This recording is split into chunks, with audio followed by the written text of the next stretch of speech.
السلام عليكم ورحمة الله وبركاته. اللهم صل وسلم وبارك على سيدنا محمد وعلى آله وصحبه أجمعين.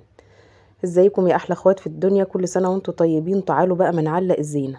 بيقولوا بقى ايه، علقوا الزينة. يلا ما نقلب بقى بيتنا كده زينة رمضان ونحس بالأجواء الجميلة بقى، ومروحتنا الحلوة هنسيبها؟ لا، لازم نجيب لها كده غلاف ونروقها كده. بصوا بقى، انا قلبت الدنيا قبل ما اركب بقى الزينة ومش عارف ايه، لان انا هعمل في الصالة.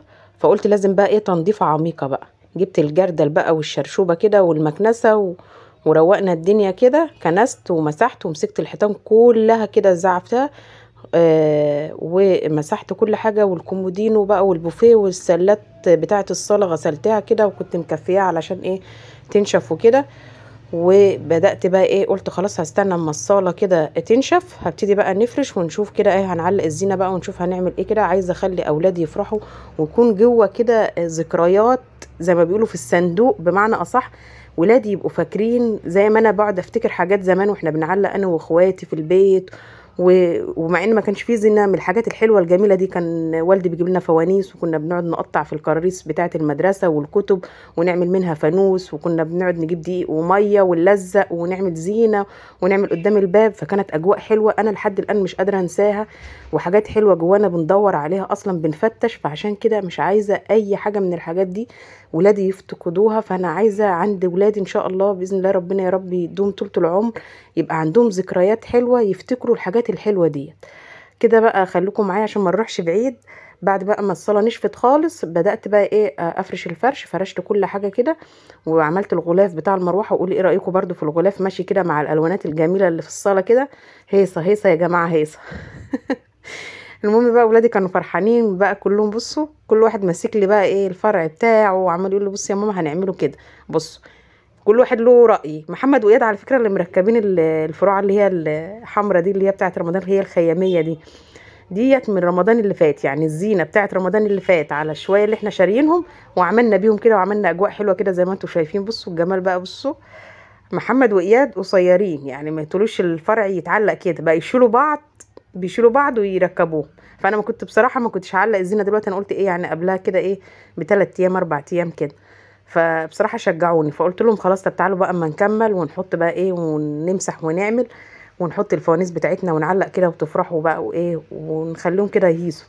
تعالوا كده بقى ايه، بصوا، عملنا الفرعين الاحمر اللي هو بتاع الخيامي ديت. عملت واحد كده، وحطيت اللي هو الفرع بتاع فطوطه وشكشك وطماطم، دي طماطم وفنانيس. وحطيت اللي هي الدلال اللي ورا الباب ديت، بصراحه عامله حاجه حلوه قوي.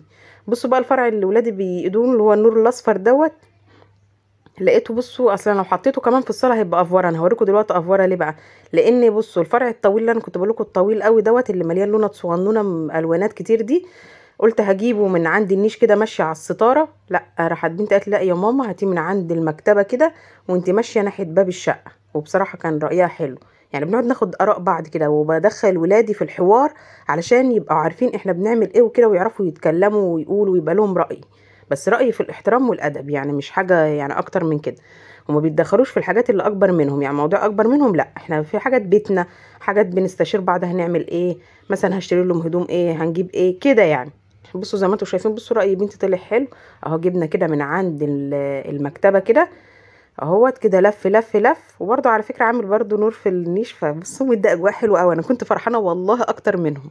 يا بصوا حاجات بسيطه والله. بصوا كل اللي انا اشتريته الفروع الخياميه دي من رمضان اللي فات، كنا بنركبها لو تفتكروا في الفيديوهات بتاع القديمه.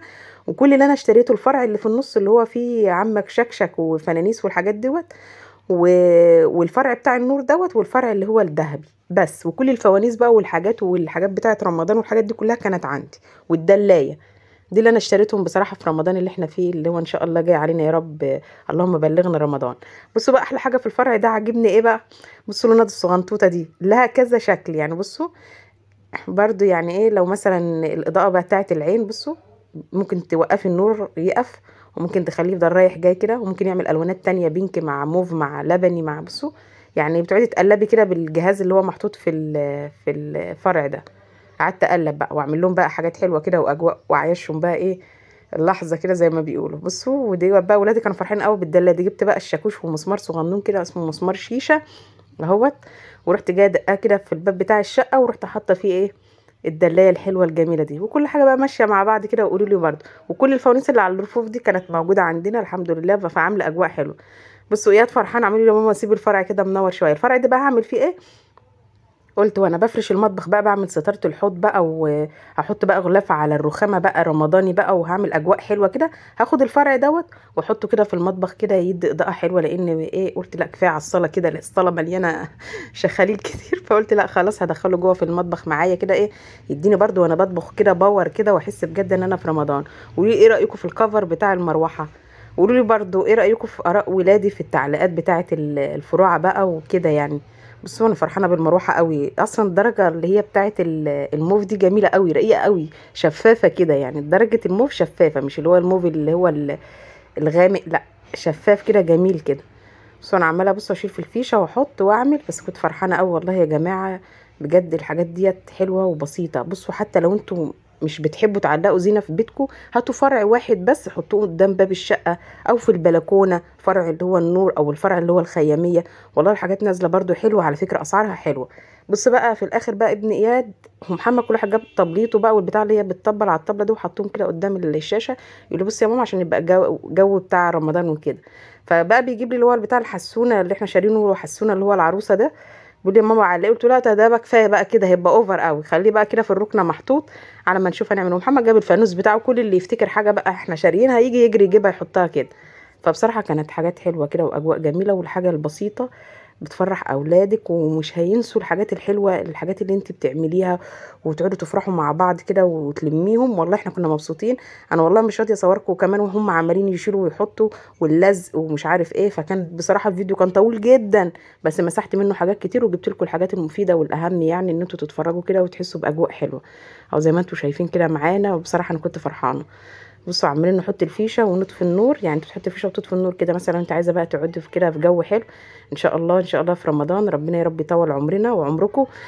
بعد الفطار بقى بعد ما نفطر ومش عارف ايه، شغلوا بقى الشاشه كده وتتفرجوا، وتحطوا بقى الفيشه كده وتطفوا الانوار بقى، وتقعدوا كده في جو جميل، جو رمضاني حلو. بس اهم حاجه اوعوا تنسوا الصلاه، وكل يوم تقرا لكم كده ايه ورد كده من القران. حتى مثلا لو جزء على قدك، او 3 صور او 3 صور كبار، بس المهم على اخر رمضان تختموا القرآن على قد ما نقدر كده، يعني برضو في الناحية الدينية كده. ونخلي ولادنا برضو يروحوا يصلوا في الجامع، واللي عندهم اطفال صغيره خليهم يصوموا مثلا لحد الظهر مره، لحد العصر مره، لحد المغرب. انا كنت بعامل اولادي وهم صغيرين بالطريقه دي لحد لما الحمد لله كلهم بقوا صامدين يعني، وبقى يصوموا لحد المغرب. فربنا يفرحنا باولادنا يا رب العالمين، ونفرح كده مع بعض بقليل قليل. والله ما تشتريش حاجات كتير، انا قلت لك لو فرع واحد او لو حاجه واحده بس، ولادك يحسوا باجواء حلوه وان انت مهتميه بيهم وبتحبيهم. وكل سنه وانتم طيبين، وربي بصوا يتعاد علينا بالخير. ويا رب بقى ايه الاسعار كده ترخص كده، وكلنا نجيب كل اللي نفسنا فيه. وقولوا لي ايه رايكم بقى في الكومنتات كده، اكتبوا لي بقى في الكومنتات. وفرحوا محمد واياد ومعاذ وحنين وهم اولادكم برضو، وربنا يخليكم لينا، ويا رب ينعاد عليكم الايام بخير. وكل سنه وانتم طيبين وفي حفظ الله الذي لا يدع ودائع. وقولوا لي برضو رايكم، ما تنسوش اهم حاجه رايكم يهمنا يا جماعه. بنقعد نقرا التعليقات وبقعد برضه اشارك ولادي. ويلا مع السلامه، والسلام عليكم ورحمه الله وبركاته.